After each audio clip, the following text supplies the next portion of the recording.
Torre vestido de mujer para evitar un mayor escándalo mediático. Se borró su nombre de la lista, se sacó de la cárcel, pero permaneció hasta nuestros días, digamos, la leyenda, el tabú de quién fue el número 42. Mi película lo que hace es contar la historia de Ignacio de la Torre y de cómo se llega a ese baile y a esa redada. Le voy a hacer la palabra primero a Mabel Cadena, que es quien interpreta a Amada Díaz. Hola, buen día, muchas gracias por estar aquí. Estoy muy emocionada de que nuestra película por fin vaya a ver la luz, una película importante, necesaria para nuestros días, que toca diversos temas que no solo se contaron hace más de 100 años, sino que siguen siendo de agenda actual, importantes para cambiar, para que nos confronten, para que nos hagan reflexionar como sociedad a través de temas como el racismo, la discriminación, la homofobia y necesaria para nombrar cosas que aún no nos atrevemos a nombrar y que aún tenemos que voltear hacia otro lado porque nos cuesta mirarlas de frente, ¿no? Entonces, estoy muy emocionada de estar aquí con mi director y mis compañeros y gracias por estar aquí. Sé que nos acompaña también de manera remota Alfonso Herrera, quien interpreta a Ignacio de la Torre. Me encantaría que él dijera unas palabras también, por favor. Pues hola, un placer estar aquí vía remota, pero también hago eco de lo que acaba de decir Mabel. Creo que esta es una película muy necesaria, es una película que en definitiva es más que aplausible el hecho de poder tener una película así y más en esta época, ¿no? Quiero mandarle un gran saludo a David, un gran saludo a Emiliano, a Martita que están por allá, a Pablo que también está vía remota, pues nada, a todas las personas de la prensa que nos acompañan para poder conocer un poco más acerca de este proyecto. Gracias, Alfonso. Un abrazo desde acá. Emiliano Zurita, que hace el personaje de Evaristo Rivas, la pareja de Ignacio de la Torre. Pues decir un poquito lo mismo que han dicho mis compañeros, pero es una película que toca unos temas que parece un poco increíble que después de más de 100 años siga siendo un tema tabú y un tema tan vigente.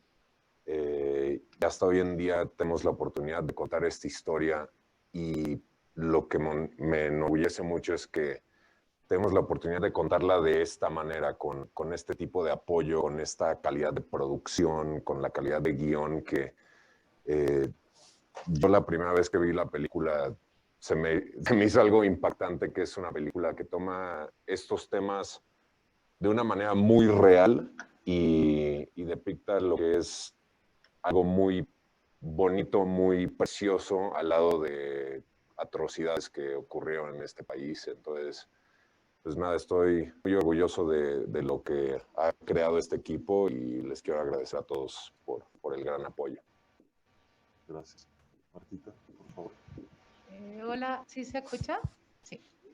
Buenas tardes, muchas gracias por estar aquí. Me sumo a lo que se ha comentado aquí de la película. Creo que es una película muy necesaria todavía, desgraciadamente, a día de hoy, aunque no pareciera. Yo de mi parte pues me siento muy feliz de que ya por fin vaya a salir a la luz la película. Ha sido un gustazo volver a trabajar con David, que ya estuvimos juntos trabajando en Las Elegidas. Y eso, valoro muchísimo su talento y me parece que ha hecho una película preciosa.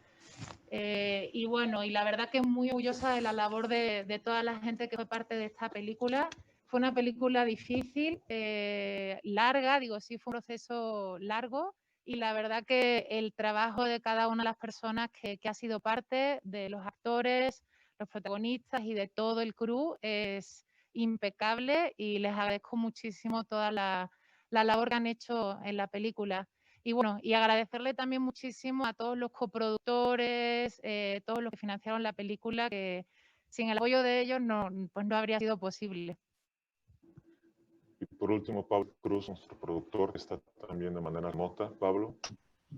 Muy buenas tardes a todos, días todavía, bueno, es mitad del día. David, un saludo, Abel, todos los presentes. Pues nada, todos Creo que han dicho cosas importantísimas.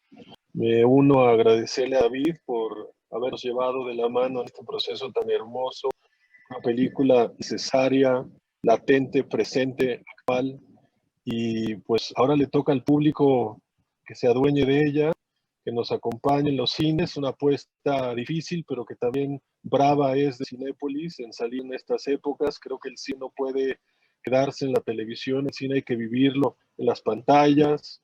Es una historia que merece estar en una pantalla y yo exhorto al público a que nos acompañe a esta apuesta que tomamos todos juntos en hacer una película tan arriesgada, pero que necesita que todos seamos parte de ella, que hagamos un eco enorme.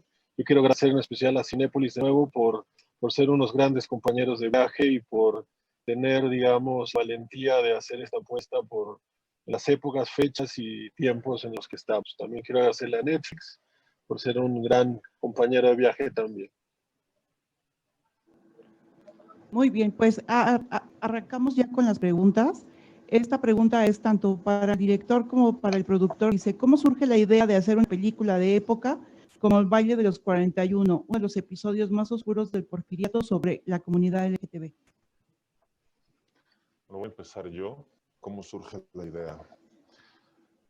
Es una historia que ha permanecido en el imaginario colectivo durante muchos años. Es una historia que de alguna manera sigue siendo un tabú. Es una historia que nunca terminó de salir del todo a la luz y me parecía que era pertinente contarla todavía hoy día. Me parece que, por un lado, y esto lo he dicho ya varias otras veces, hay una parte de nuestra sociedad hoy día que sigue pareciéndose demasiado a la del porfiriato. Creo que para mí como director es esencial retratar la comunidad LGBT+, desde un ángulo distinto, con otro tenor. Era importante poner esta historia en la pantalla. Y además de la visibilidad, creo que esta película o esta historia del baile de los 41 resuena hoy día de manera importante. Eso fue, digamos, el motivo principal que nos hizo querer levantar este proyecto, que fue una verdadera locura, pero bueno, Pablo podrá hablar más de cómo fue financiar y levantar esta película.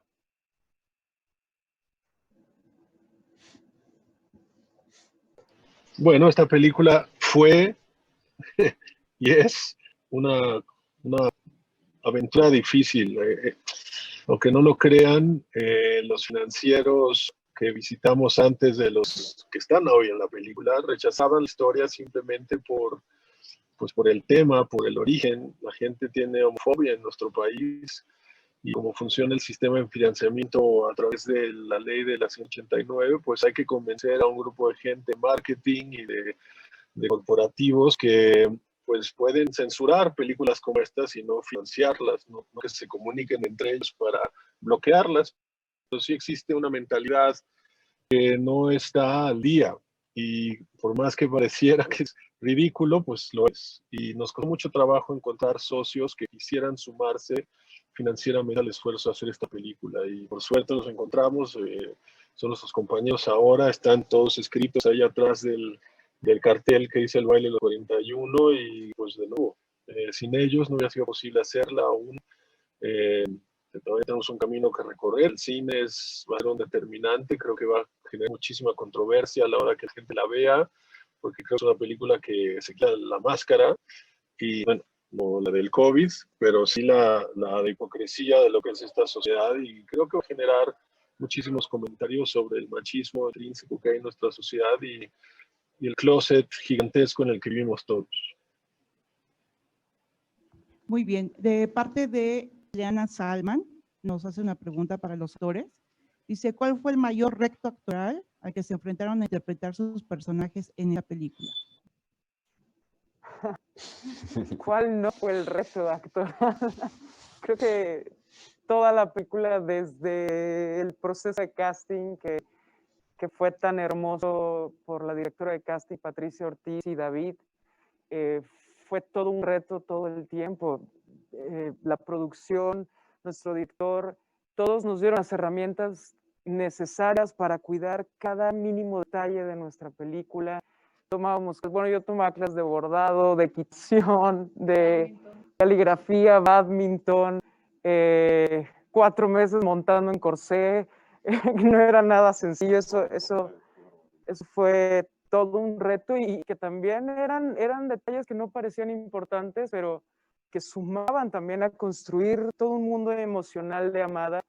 En mi caso, de coser, más kilos y kilos de ropa, más botas, más las emociones y la forma tan hermosa y particular que tiene David de habernos llevado a profundizar en nuestros personajes y en cómo los interpretábamos. Entonces, creo que el reto fue desde el día 1 que me invitaron a audicionar para esta película, hasta el último día de rodaje, que todo el tiempo teníamos que estar, realmente había un compromiso y un amor de cada departamento por cuidar lo que estábamos haciendo, y creo que ahora lo pueden ver en pantalla, ¿no? Se ve, no, todo está como tiene que estar. Sí, de mi parte, yo creo que lo mismo que lo es un reto es lo que hizo que me enamorara del proyecto y del personaje, porque la historia, al igual que todos los personajes, es totalmente compleja, ¿no? Los personajes tienen sus capas, ninguno es bueno ni malo, sino es pues un humano con sus virtudes y sus errores, ¿no? Y para mí era, como lo decía Mabel, es esa atención a detalle que le dio todo el equipo, David, de decir, sí vale la pena tomar esas clases, sí vale la pena leer sobre el porfiriato del día a día de alguien en esa sociedad, en ese tiempo, y sí darle la importancia a los ensayos, no solo de diálogos, sino ensayos para que, especialmente yo que tuve la mayoría de mis escenas con Alfonso, era pues tomarnos el tiempo de conocernos y generar esa química, generar esa confianza que poco a poco le íbamos construyendo más y más hasta que le dio vida a estos personajes y a estas historias paralelas de amor. Entonces, yo creo que era eso, era muy difícil de hacerlo bien, pero eso es lo que generó la vida en este proyecto. Pues yo le puedo aportar también un poco la poca información que existe a partir de esta historia.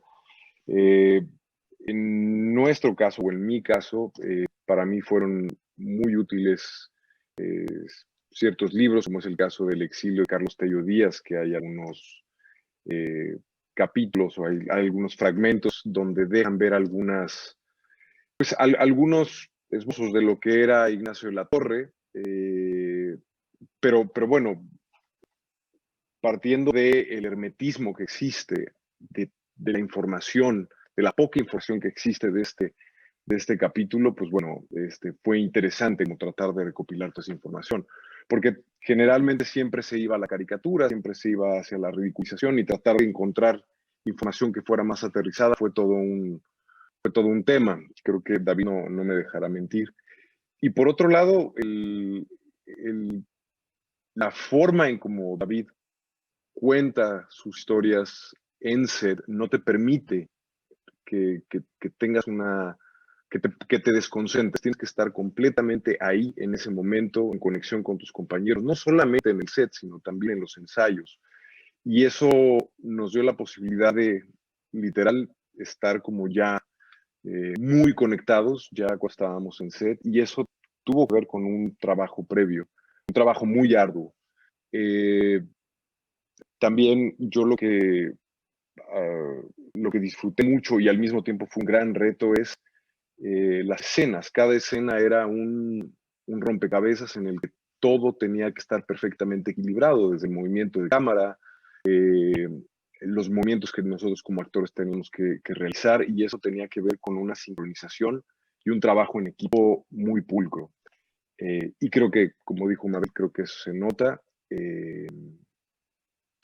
y eso, pero fue un placer y es un privilegio el haber formado parte de este proyecto. Muy bien. La siguiente pregunta es de Guillermo Estefan de Cine X Digital. Dice, ¿cuál esperan que sea la reacción del público al ver esta película? Y ahí aunado a esto, el Heraldo de Chihuahua, Rafael Ochoa, ¿creen que pueda combatir la homofobia esta película? ¿Que pueda combatir la homofobia? ¿Sí? Ah. ¿Cuál es la reacción del público? No tengo idea. Ojalá supiera. Bueno, creo que entonces es una película que va a generar diálogo. Para mí eso es lo más importante. Creo que eso es algo que el cine puede... Es algo, digamos, eso está dentro del alcance del cine, generar diálogo y también contar historias a partir de la empatía. Para mí siempre me gusta ver el cine como la posibilidad de ponerse en los zapatos de alguien más. Literalmente es la mente del espectador es manipulada para que entre en el punto de vista que el director decide para la historia. Entonces, no es nada más contar una historia, es ponerte en los zapatos de otra persona. Y a partir de eso, creo que esta película lo que hace es, hay una multiplicidad de puntos de vista de distintos personajes, como el de Amadías, por ejemplo, como el de Alfonso Herrera, Ignacio de la Torre, o incluso por momentos algún otro miembro de la sociedad. Creo que hay un rompecabezas que es muy interesante de ver en la historia total, y a partir de ese rompecabezas se generan, digamos, distintos puntos de vista sobre varios temas que aborda la película, que lo hemos dicho, que no es nada más la homofobia, que también es el racismo, el clasismo, el machismo. Y se ayuda a combatir la homofobia. Para mí, esta película representa visibilidad. Y visibilidad creo que es una forma de combatir. Creo que es una película, vaya, simplemente ver la Ciudad de México, que haya anuncios donde están Alfonso y Emiliano sin playera, pudo darse un beso. Eso es importante, eso genera visibilidad. Y creo que hay una representación en la película que es muy digna y que es importante. Lo decía hace un momento. Para mí es esencial en esta película cómo voy a retratar a estos personajes, que no es desde la caricatura, que no es tampoco desde la victimización. Para mí hay una gran celebración en esta película y creo que ese es el más grande mensaje, la celebración. Y esa celebración es una forma de combatir la homofobia. Muy bien. De parte de Paula Ortiz de Estilo DF, es pregunta para todos. Dice, ¿hubo algún concepto o creencia que esta película, hacer esta película les ayudó a aclarar o cambiar de forma de pensar? No escuché bien. ¿Otra vez, Iku? ¿Hubo algún concepto o creencia que esta película les ayudó a aclarar o cambiar? De mi parte, yo creo que es un poco lo que estaba diciendo David. Para mí era darme cuenta de los detalles que te llevan o llevan a la sociedad hacia el machismo, hacia la homofobia, el racismo. Son dándote cuenta en algo muy, muy concreto. Para mi personaje era que antes del baile que el tema gay no salía al habla de México, pues los hombres eran mucho más afectuosos entre ellos, ¿no? Y tenían estas amistades muy afectuosas que al salir a la luz este tema del baile, creo que la gente tuvo que lidiar con el tema del tema gay y tomar partido de alguna manera. Y eso sin darte cuenta a la cultura general, como a los hombres hacen que ya no sean tan afectuosos por tal vez el temor a ser percibidos, a ser percibidos como gays o algo así. Y era un detalle muy minucioso, digamos, pero para mí darme cuenta de todos estos detalles que ya están en nuestra sociedad, que vienen de de algo negativo, de la homofobia, del racismo, lo que sea que antes yo no me daba cuenta al 100% y creo que es eso, esta película genera ese tipo de conversaciones, de decir, bueno, tal vez no te percibes como machista, pero tienes estos dejos que aprendiste y es saber aprender de estos errores que nos dio la sociedad, ir mejorando como sociedad para que vayan desapareciendo. Siento que esa fue una lección para mí al darme cuenta de esos detalles en la película. En mi caso, yo siempre he dicho que cada personaje que he interpretado en mi carrera modifica, sin que así lo provoque yo, a mi mujer, no a la actriz. Y el baile de los 41 no es la excepción. Creo que llevó a Mabel a una reflexión profunda sobre mi autoestima, sobre mi propia valorización como mujer, la fortuna que tengo, el tener el color de piel que tengo y ser parte de esta película. Y como decía David hace rato, creo que sin duda una de las cosas más importantes de la película es la visibilización y en todos los sentidos, ¿no? En que dos hombres se besen, en que dos mujeres se besen, en que hombres y mujeres morenos y morenas puedan verse reflejados también e identificados con un producto audiovisual mexicano, con el lenguaje cinematográfico, con el contenido que estamos produciendo. Claro que me empodera también para salir y dejar de reprimir mis emociones, mis decisiones y mi manera de ver la vida. Después del baile sí hay otra Mabel, sí hay otras ganas, sí hay otra forma de pararse en la vida y decir, esto soy como mujer, esto es lo que quiero como mujer y estas son mis posibilidades, ¿no? Entonces, definitivamente el baile de los 41 ha impactado aquí y estoy segura que de alguna forma a cada uno de los espectadores de diversas maneras y en diferentes áreas de sus vidas los va a impactar porque nada más ver la película estéticamente, la belleza combinada con la miseria de la sociedad es sumamente confrontante, por lo menos para mí lo fue. Bueno, yo lo que puedo compartir acerca de este proyecto me hizo entender a profundidad o con más claridad este hecho histórico, que era un tema tabú. Cuando escuchabas el número 41, pues generalmente te llevaba o lleva a la sociedad a un lugar bastante gris, por así decirlo. Me refiero a la ignorancia que existe a partir de este evento histórico. Eso por un lado. Y por otro lado, darme cuenta lo poco que ha cambiado nuestra sociedad. Yo recuerdo muy claramente cuando estamos filmando una escena donde se supone que el castillo de Chapultepec, que estábamos filmando en el Munal y estábamos a las 2 de la mañana David y yo y nos volteamos a ver y David me voltea y me dice, es que no hemos cambiado, realmente las estructuras sociales que siguen rigiendo a nuestro país siguen siendo exactamente las mismas.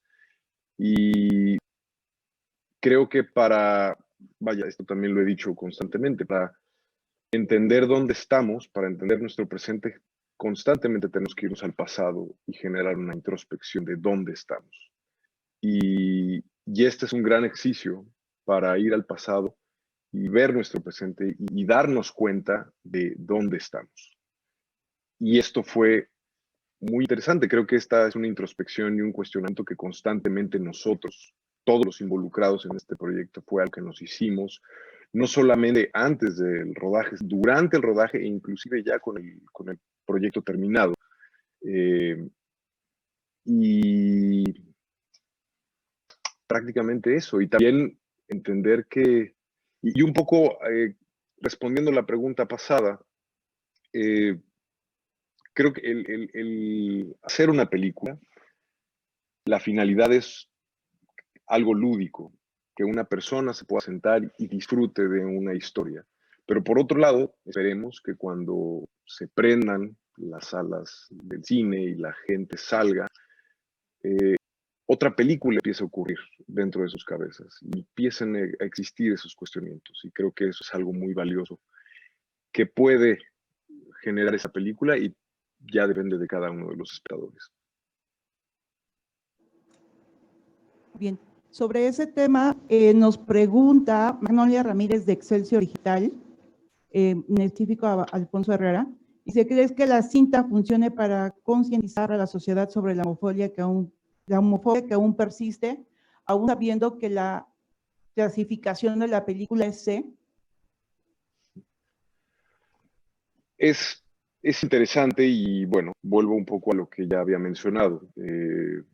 Me llama la atención,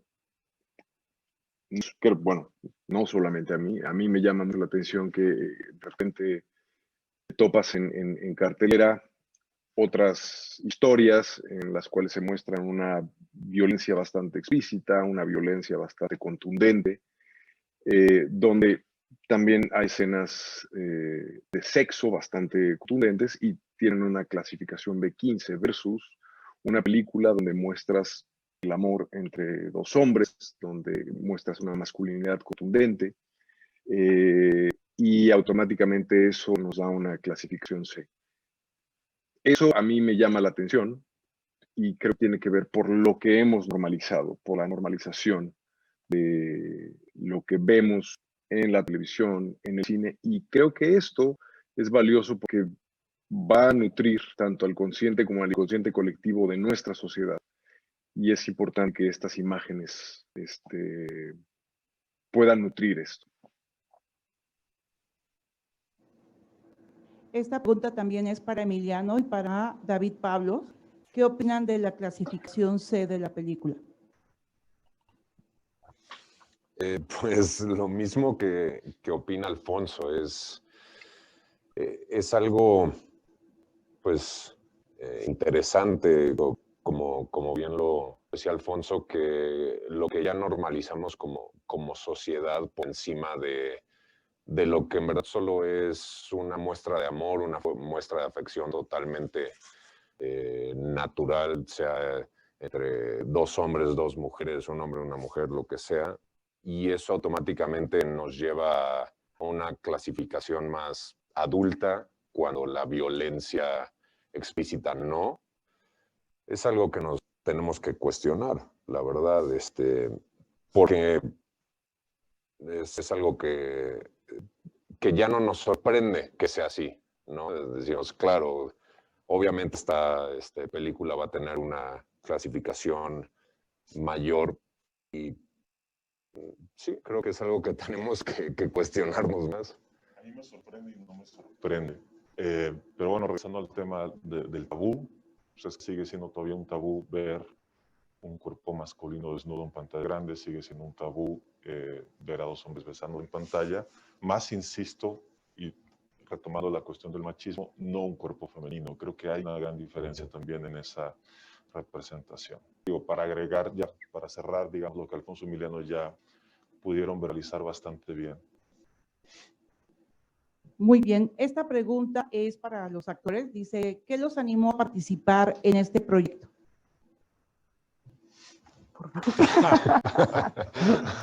Mabel. Mabel. ¿Qué nos animó? Bueno, de entrada yo no conocía el hecho, por supuesto, pero no conocía el guión, me refiero cuando llegó a mí la audición por primera vez. Entonces, yo fui a hacer la audición y sí sé que después de esa primera audición, yo dije, quiero ser parte, o sea, quiero ser parte de esto. Y cuando hubo este segundo callback con Alfonso, con David, yo ya no salí diciendo quiero ser parte, pero sí dije, no sé si me quede en esta película, pero lo que acabo de vivir ha sido una de las experiencias más hermosas que he vivido en mi carrera como actriz, solo con una audición. Y claro que me encantaría darle vida a Amada, pero nada más lo que viví en ese callback fue una experiencia tan alucinante que que ya había yo ganado algo. Entonces, al final, ser parte del baile de los 41, para mí termina siendo una experiencia redondita, donde habla de lo que vemos en pantalla, de lo que yo vi en pantalla, me conmovió y me asombró y me llenó de tanta emoción que pocas veces me ha pasado. Por eso, porque se cuidó desde el día 1 hasta el día de hoy, y nunca he vivido tanta belleza a través de un proceso de creación. Yo comparto lo mismo que dijo Mabel. Es un proyecto que desde el casting sabías que tenías que ser parte de. Se ve desde el guión, desde la forma del casting, ya después en el callback, viendo a David trabajar, conociendo lo que David ya había hecho. Es un proyecto que sabes que está contando una historia muy contundente, muy importante, y lo están haciendo de la manera correcta. Y es eso, es de esos de... Como actor no quieres ir a un casting emocionado porque te decepcionas la mayoría de las veces, pero en este no de manera. Intentabas mantener la calma y no podías porque la emoción te sobrepasaba y pues desde el primer casting ya estaba enamorado del proyecto y pues por fortuna lo pudimos hacer. Pues definitivamente era un sí. O sea, ¿quién no quiere trabajar con David Pablo? Desde mi perspectiva, yo me acuerdo que en 2016 tuve la posibilidad de ver Las Elegidas y fue una película que a mí me conmovió profundamente. Y después saber que existía la posibilidad de poderme unir a esta historia y contarla con David fue un sí inmediatamente. Y hago igual, otra vez eco de lo que acaba de decir Mabel, creo que ese proceso de casting, no solamente para ella, sino creo que para todos los que estuvimos en ese salón fue muy especial. Y nada más de acordarme me emociono porque nos dimos cuenta de hacia dónde íbamos. Y nos dimos cuenta de hacia dónde iba ese barco, y entender que desde ese momento, cuando ya estábamos a punto de subirnos, era una emoción brutal. Entonces yo creo que eso.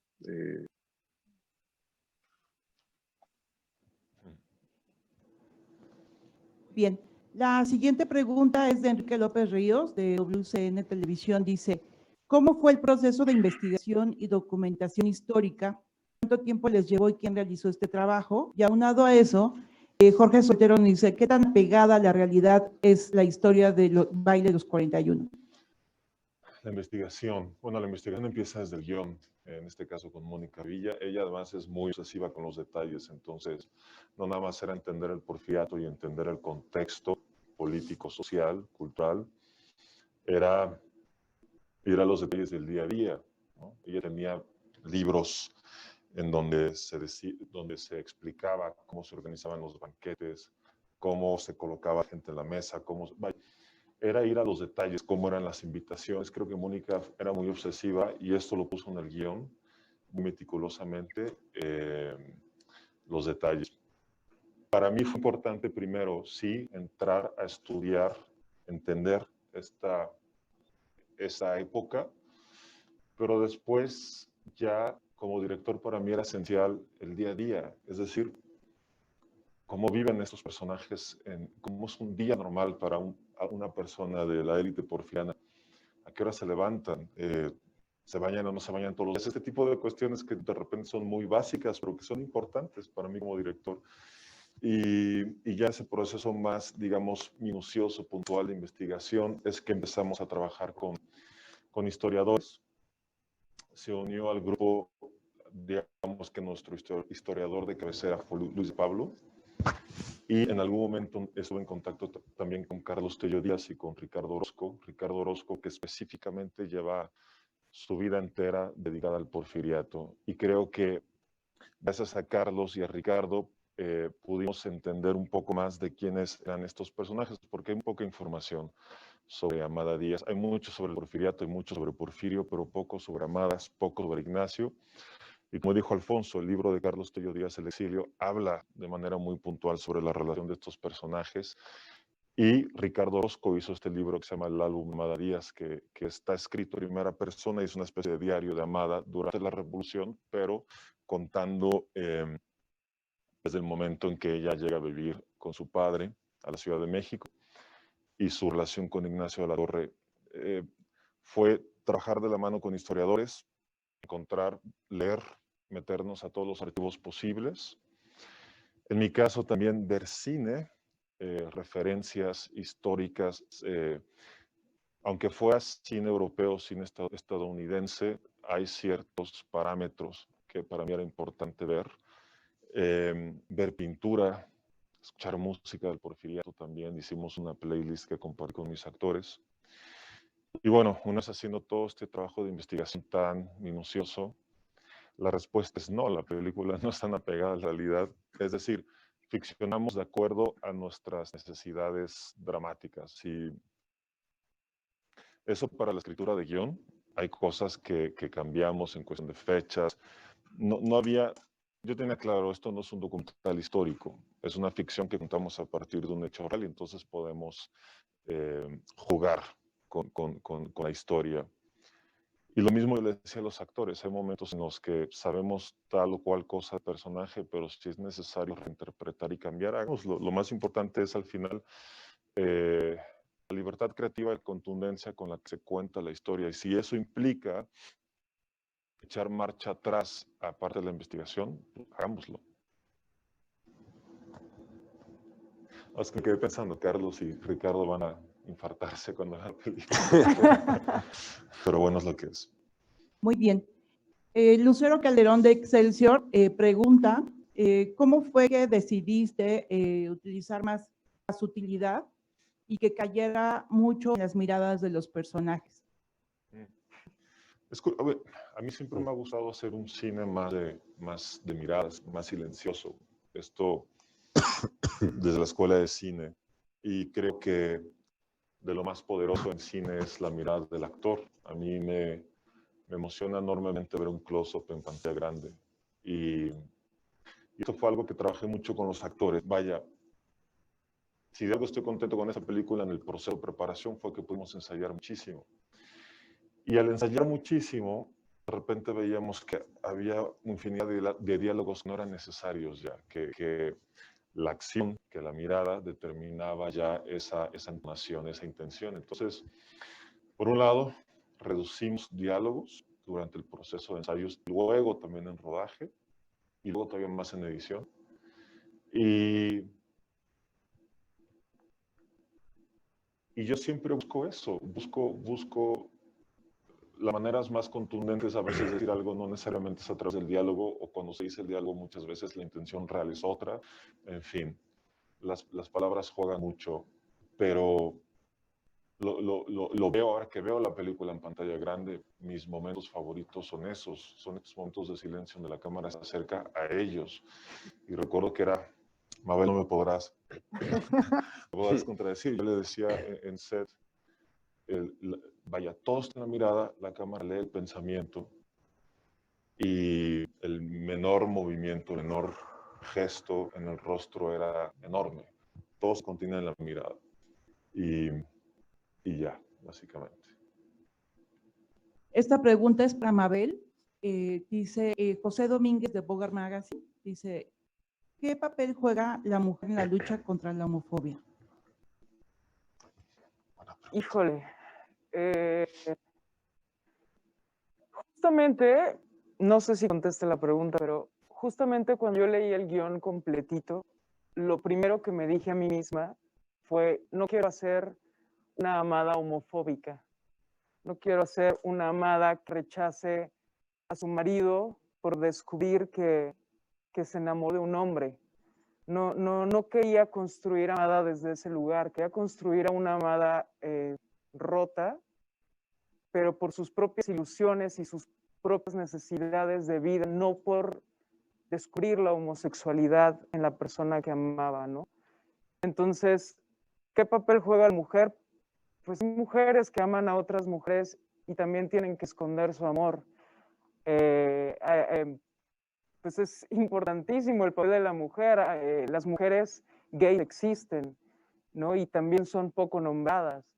Las mujeres también, creo que hay muchas que tienen últimamente he coincidido con muchas personas madres de familia que de pronto me dicen, oye, quiero llevar a mi hijo y a mi hija adolescente, pero es clasificación C, y cómo la puedo ver, ¿no? Entonces, de pronto también descubro una sociedad y a mujeres y a hombres que tienen esta inquietud de empezar a sacar a través de una educación guiada a sus hijos a empezar a romper con esos odios y cosas impuestas por una sociedad, por nuestra cultura, que me alegra saber que sí se está moviendo algo y que sí hay una madre de familia que dice, yo quiero llevar a mi hijo a ver esa película, pero no puedo porque la clasificación es distinta. Así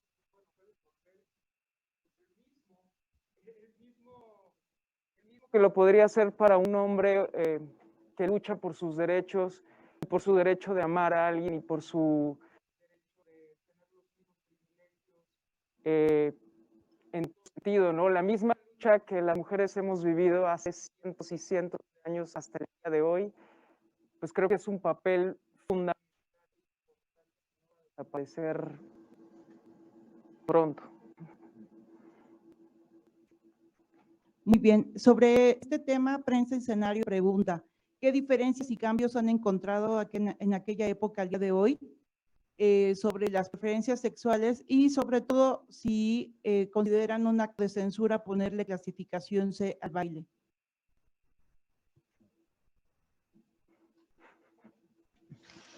No sé si acto de censura como tal, pero bueno, creo que ya lo dijimos hace un momento, hay ciertos hechos que hablan por sí solos, por sí mismos, quiero decir. Y ya, no tendría más que agregar.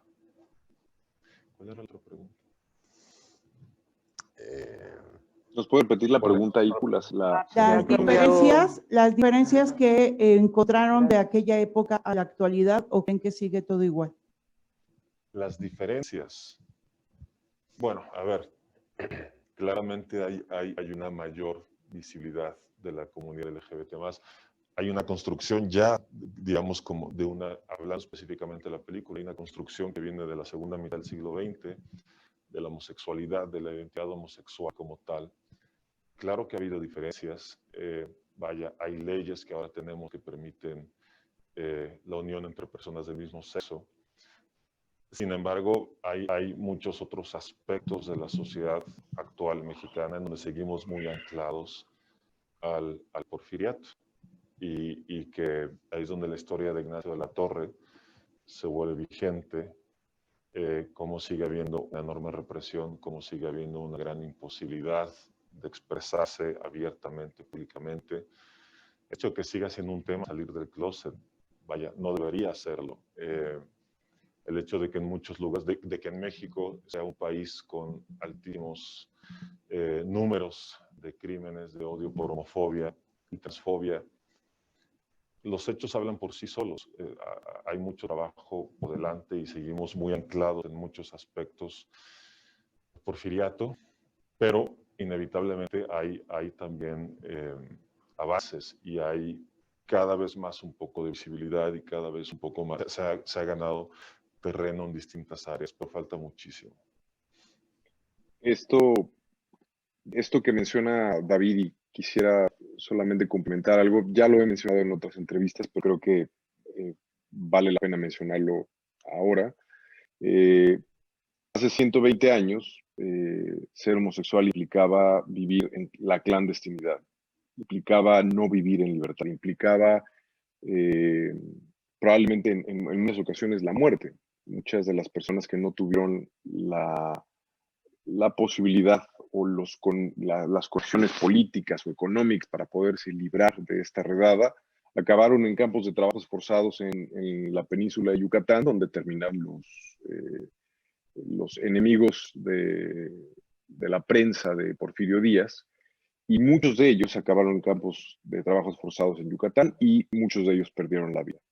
Y lo que acaba de decir David es cierto, versus la cantidad de crímenes de odio que siguen existiendo en nuestro país, pues creo que ahí está la información. Creo que nosotros podemos sacar las conclusiones. Es más que claro. Sí, han habido avances en ciertas entidades federativas, en la misma Ciudad de México, pero creo que todavía hay mucho camino por caminar. Y creo, ya para cerrar esto, la historia que cuenta la película del baile de los 41 se podría poner hoy día en el México actual y sigue funcionando de la misma manera. Eso lo hace impresionante. Sí, sí. Esta pregunta es para David. Irving Torres, de CNT. Dice, ¿cómo encontraste el equilibrio entre el retrato histórico y la reivindicación sin caer en el panfleto y en la revisión histórica a los ojos de cómo se ven las cosas hoy en día? Bueno, me gusta esta pregunta porque a mí el panfleto, yo estoy en contra de lo discursivo en el cine. Cada vez que veo algo así, yo como espectador me volteo hacia el otro lado. Yo creo que gran parte de esta reivindicación está meramente en la representación, en la manera en la que se representan estos hombres, este grupo, estos personajes. Lo dije al inicio, para mí esta película es ante todo una celebración. Y la celebración de lo que implica, digamos, demostrar en pantalla grande el amplio abanico de masculinidades, mostrar la diversidad de ser un hombre homosexual, que no necesariamente tiene que ver con la caricatura. Y para mí, cuando retrato a estos personajes en la intimidad, y no solamente hablo del 41, hablo de Ignacio y de Amada, también para mí un poco se trasciende la época, y eso hablaba mucho con mis actores. Yo les decía, sabemos cómo eran las formas, vaya, el porfiriato es la época encorsetada, más encorsetada del país en todos los sentidos. Sabemos cómo eran las formas, el peso que tenían, ¿no? las etiquetas. Pero en la intimidad esto es otra cosa, en la intimidad del ser humano es el ser humano siempre. Y entonces ahí es donde podíamos decir, vamos a romper con las formas, vamos a romper con esta forma encorsetada y podemos ser libres en el retrato de estos personajes en la entidad. Entonces eso lo hice tanto en las escenas, digamos, de Ignacio y de Amada, como en el Club de los 41, ahí sí fue a partir de las dinámicas que se generaba con ellos, que era este espacio. También para mí otra forma de, digamos, romper con la época es, se piensa que es una época muy cuadrada, bien corsetada hace un momento, y yo tenía claro que a la hora de filmar lo quería hacer una película que fuera libre, que la cámara fuera como un personaje más que se mueve entre estos sets, entre las distintas escenas, como si fuera alguien curioso que va merodeando por ahí. A veces es cameramano, a veces es Steadicam, a veces es Movie, Dolly, Zoom, lo que sea, pero es una cámara con mucho movimiento, es una película un tanto vertiginosa. De alguna manera, para mí eso también implicaba romper con el estatismo que normalmente se piensa para películas de época. Entonces viene por todos lados, viene por el trabajo con los actores, viene con la forma en la que se filma la película. Y la música, gracias Martita. Y la música, amo el trabajo que hicieron mis compositores, Andrea Valencia y Carlo Ayllón. Con Carlo Ayllón había trabajado antes en todas mis películas, Las Elegidas, La Vida Después. Y Andrea se involucró al equipo porque yo quería hacer música, la idea fue, vamos a hacer música que se inspire en el romanticismo del siglo XIX, pero vamos a modernizarla, lo que significa componer bajo ciertos cánones también de nuestra época, pero tomando premisas del siglo XIX, y metimos mucho electrónico. Casi toda la música de la película es electroacústica, hay un par de piezas que son enteramente electrónicas, y eso, creo que si vas a hacer algo de época es importante que también hable al espectador de hoy día y que no se sienta lejano. Entonces, a través de todo esto, el trabajo con actores, música, cámara, la forma en la que está filmada, digamos, se trasciende la época, sin que por eso no haya cuidado en cada uno de los detalles de los sets y del vestuario de los peinados, porque es muy importante que esa recreación sea verosímil y no se caiga, porque lo contrario, la película entera deja de funcionar. Para David, ¿por qué decidís trabajar con tu crew? La mayoría eran mujeres, como Kika López en vestuario, Dani Snyder en dirección de producción o arte, o Carolina Costa en iluminación. No fue una decisión consciente, pero estoy infinitamente agradecido que haya sido así. Creo que hubo un gran balance entre hombres y mujeres en este set. Con Carolina, bueno, Carolina es una gran amiga, es una gran co-creadora, coautora, es una gran fotógrafa. Siempre es un placer trabajar con ella y es alguien que se vuelve esencial, es casi como mi terapeuta en el set. Y es alguien con quien yo tengo absoluta confianza y certeza de que si estamos haciendo algo, ella tiene una mente suficientemente juiciosa y tiene un buen gusto cinematográfico, entonces es una aliada esencial. Y Daniela Schneider, con quien había trabajado en Las Elegidas también. A mí creo que Daniela se vuelve aquí otra aliada imprescindible porque ella siempre apuesta por crear espacios distintos, por no irse por lo obvio que puede plantear una historia. A ella le debemos que la casa de Ignacio sea una casa estilo ecléctico con unas locuras japonesas que no eran tan comunes en este país en esa época. A ella le debemos que haya hecho el espacio, los 41 vamos a hacer un espacio más atemporal. Ante todo, son aliadas con las que vuelvo a trabajar y con las que ya hay una relación muy importante y que con Carolina en este momento no me imagino trabajando con alguien más. Y el hecho de que viniera Kika y otras mujeres como parte del equipo fue mera coincidencia, pero creo que cada quien tenía una sensibilidad muy específica. Cada quien propuso algo que se salía de la norma. Eso es lo que yo más celebro de mis colaboradoras creativas más cercanas, que las tres empujaron por hacer algo distinto. Para todos, ¿creen que la película supere las expectativas para la comunidad? Esa es otra pregunta que no puedo responder. Hay mucha expectativa, me queda claro, hay mucha expectativa con la película. Creo que ante todo van a ver un trabajo muy bien realizado en todos los sentidos, técnicamente, actoralmente. Es una película con una manufactura, creo yo, bastante buena. Es una película con rigor. Es una película honesta. Es una película que yo hice absolutamente convencido. Y ya lo dije, me voy a repetir, no importa porque esto es algo esencial. Lo hice convencido de la necesidad de retratar a hombres homosexuales en pantalla de una manera respetuosa y alejada de las caricaturas y del cliché. Creo que el hacer un retrato de la diversidad en pantalla, contada desde otra arista, sin prejuicios, sin clichés, que es lo que normalmente los medios suelen hacer, es algo que, al menos hasta este momento, visto que la comunidad ha agradecido. Se haga una película con un rigor y con una forma de contar nuestra historia que es distinta. Creo que al menos eso va a quedar y al menos eso se siente ya desde ahorita. Si va a cumplir las expectativas o no, solo para algunos sí, para otros no. Es inevitable, así es el cine. Hay gente que gusta lo que hace, hay gente que no gusta, pero ante todo está el rigor con el que se hizo la película y mi visión como director de cómo quiero retratar a este grupo de hombres, que es absolutamente respetuosa y creo yo importante y necesaria. Pues muchas gracias, les agradecemos a todos su participación, estamos muy contentos de tenerlos esta mañana. Recordemos, por favor, que esta película se estrena el próximo jueves 19 de noviembre, vamos a 500 salas, lo vamos a ver en todos los cines de la República Mexicana y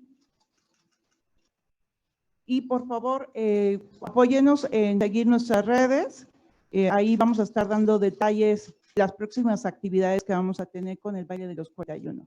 Que pasen muy buen día. Gracias. Muchas gracias. Gracias a todos.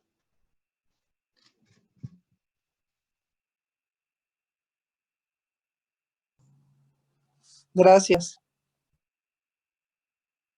Gracias. Gracias.